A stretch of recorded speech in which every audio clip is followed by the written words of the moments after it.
বাংলাদেশের মানবাধিকার উন্নয়নে ইইউ প্রতিনিধি দলের সন্তোষ প্রকাশ।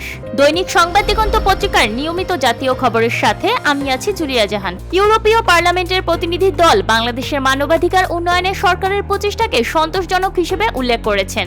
ইউরোপীয় পার্লামেন্টের সদস্য ও মানবাধিকার বিষয়ক উপকমিটির চেয়ার মৌনির সাতুরি পররাষ্ট্র মন্ত্রণালয়ে বাংলাদেশের পররাষ্ট্র উপদেষ্টা মোহাম্মদ তৌহিদ হোসেনের সঙ্গে সাক্ষাৎকালে একথা জানান। 5 দিনের সফরে ইউরোপীয় পার্লামেন্টের 4 সদস্যের প্রতিনিধি দলের নেতৃত্ব দিচ্ছেন সাতুরি। প্রতিনিধিরা বাংলাদেশে বর্তমান মানবাধিকার পরিবেশে সন্তোষ প্রকাশ করেন এবং সরকারের সংলাপের উন্মুক্ততা ও জনগণের ভোটদানের প্রতিশ্রুতিও দেন। পররাষ্ট্র উপদেষ্টা তৌহিদ হোসেন অন্তর্বর্তীকালীন সরকারের মানবাধিকার সংক্রান্ত সংস্কার উদ্যোগ, মৌলিক অধিকার রক্ষা ও নির্বাচনের প্রস্তুতির পরিকল্পনার তথ্য দেন। জোরপূর্বক গুম ও নির্যাতনের বিরুদ্ধে আন্তর্জাতিক প্রোটোকলগুলোতে সংহতির প্রতিশ্রুতিও পুনর্ব্যক্ত করেন।